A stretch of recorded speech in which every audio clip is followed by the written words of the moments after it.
Hello, my name is Andy and I am the Village Idiot. I'm armed with a car and a GoPro and an unhealthy amount of time on my hands. I'm using that time to attempt to visit every civil parish in England. You're watching the East Riding of Yorkshire series. Together with the unparished city of Hull, it forms the county of the same name. There's 172 parishes here. Which one are we in today? Welcome back to our windy East Riding of Yorkshire, everybody. Now today I've got a parish for you that has three main settlements within it. One of them is called Dunnington, not to be confused with the one in York. One of them is called Nunkeeling. I'll explain the reason behind that name when we get to it. And the main village is Bewholme.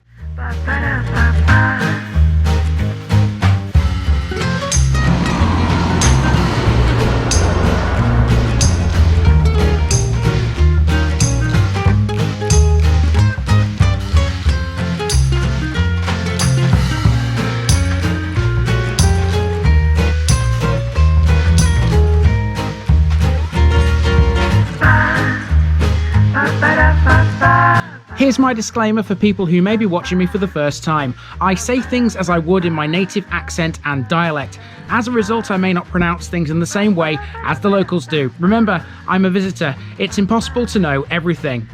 Leave me a comment, spin me a like and bash that subscribe button. Let's get to today's parish video.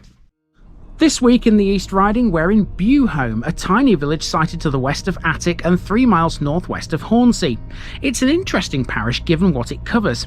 The boundaries extend westwards to include the village of Dunnington and the hamlet of Nunkeeling. Dunnington is the location of a major animal feed business and one of the smallest churches in the country. Its claim to fame would come in 2010 when it was visited by a high-standing member of the clergy. Nunkeeling is much more historic. In fact, of the three settlements within Bewholme, Nunkeeling is arguably the most important. At one time it was known just as Keeling, and it contains the remains of a priory church, which is open to the public. Bewholme itself has a lot for such a small place. It's full of historic buildings such as an old school, a former primitive chapel, and the exquisite Bewholme Vicarage designed by the architect William Burges in 1859. Bewholme has a lot of small businesses. For example, there's Yorkshire Made, which produces handcrafted bespoke items. There's also a joiner's too, and at Homeland Farm you can even pick your own pumpkins. I bet they get busy at Halloween. Also on today's agenda is a 19th century water pump, a football field, a modern church, and several gorgeous examples of East Riding property. It's not well known, but you'll all be experts after this one.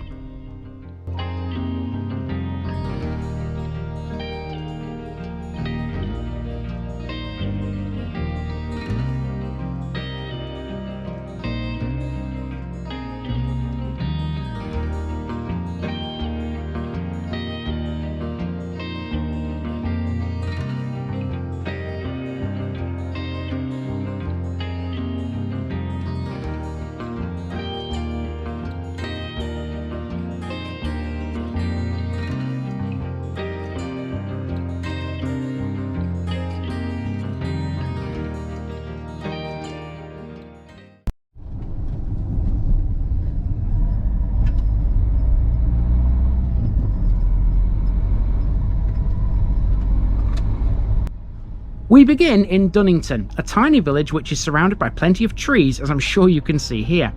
Dunnington doesn't have many landmarks, but there are two main ones I want to highlight.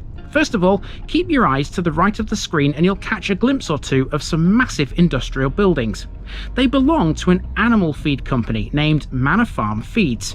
They manufacture and supply high-quality animal feeds for a range of farm animals.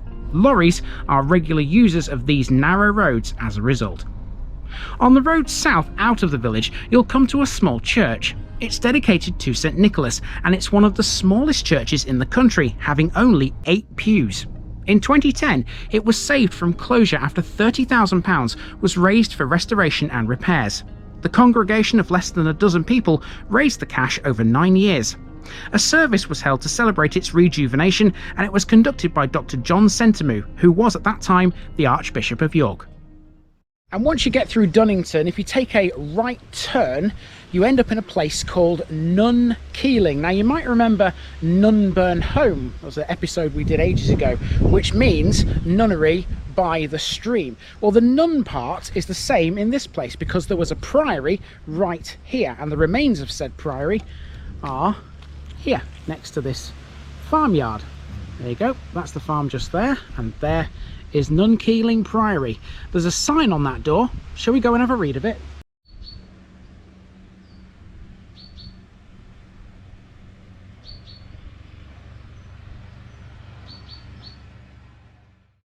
Nunkeeling was originally called Keeling. The prefix nun was added in the 12th century thanks to this building, Nunkeeling Priory. Dedicated to St Mary Magdalene and St Helena, it was a priory of Benedictine nuns founded by Agnes de Arches in 1152.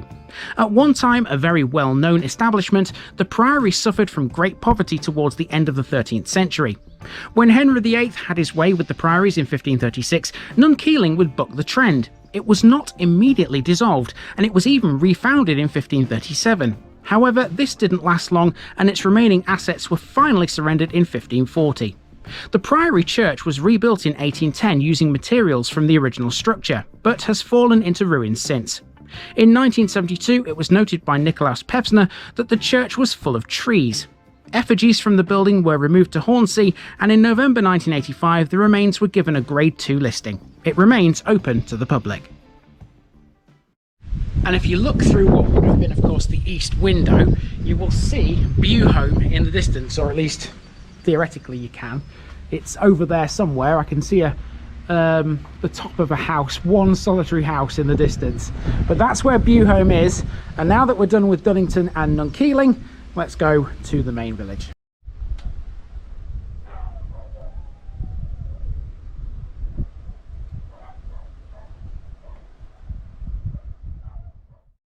Bewholme village is made up essentially of 4 main roads. This is Far Lane, located at the northernmost edge of civilization.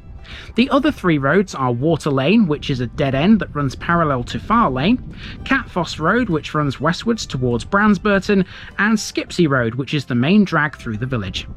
The houses here lie in 2 distinct groups, one around the end of Catfoss Road, which is where the church is, and the other a group of farmhouses to the north, known as North End. Many of Bewholme's properties are 19th century or earlier. Later building included some 14 council houses along Skipsey Road. Most of the buildings are of brick, but there are some made with local Holden-esque boulders too, if you know where to look. There are no pubs, but there were at least 2 beer houses here in the late 18th century. On one side of Skipsey Road is a largish playing field. I was a little surprised by this, given how small Bewholme is. So of course small it might be, but it is ticking some of those usual village boxes that we see. You know, the playing field, it has one of those. It's too small for a shop, but one thing it definitely does have is a church. That's St John the Baptist Church behind me, and I think it looks fairly pretty. Let's go and have a look up close.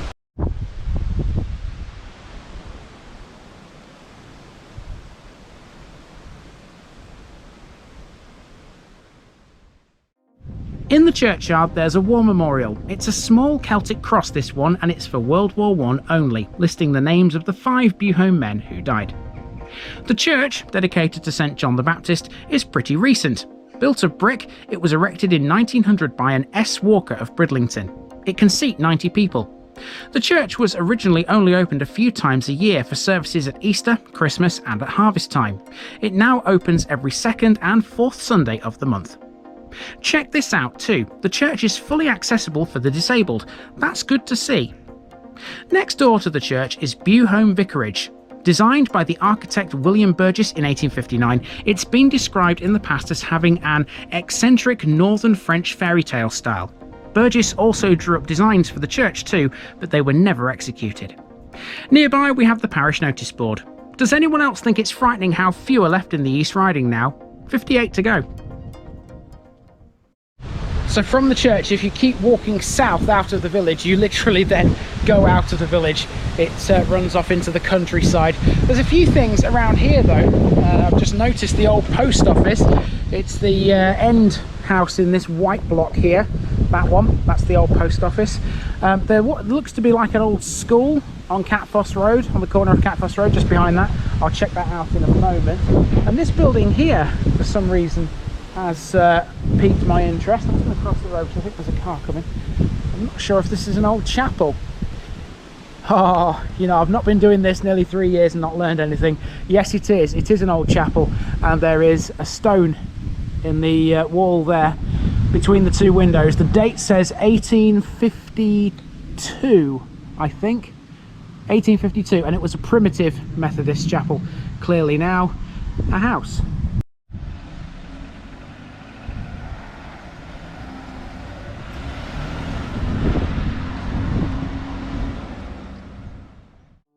On the corner of Catfoss Road, there's a 19th century water pump. Well, it wouldn't be the East Riding without one of these, now would it?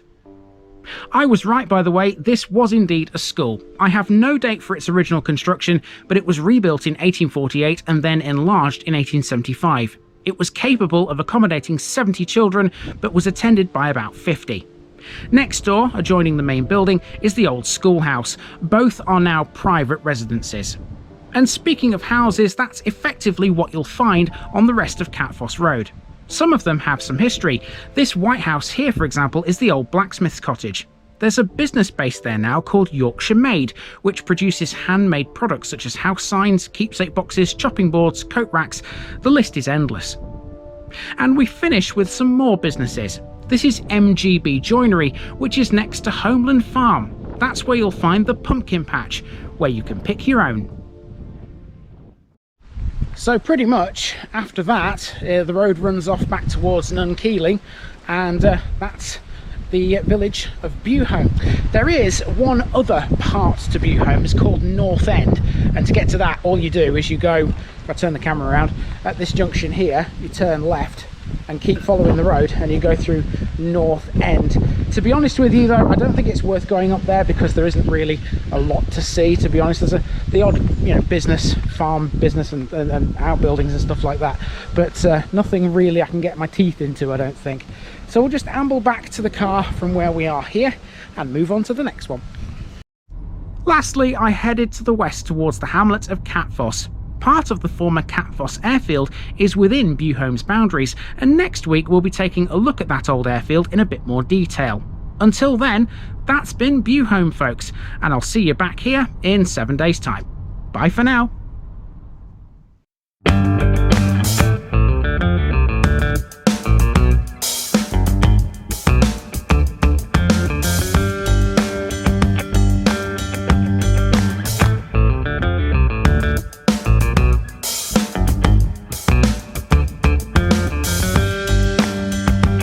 Thanks for watching this video, folks. Don't forget to like this episode if you haven't already. It really makes a difference with YouTube. If you're new here, subscribe to the channel for more videos like this, and give us a share too if you've got friends who'd like it. You can find all the links to my social media accounts below, as well as my Buy Me a Coffee page where you can donate to the channel. Also, if you've enjoyed this episode, have a look at some more videos in this series. Until next time, I've been Andy, also known as the Village Idiot, and I'm out.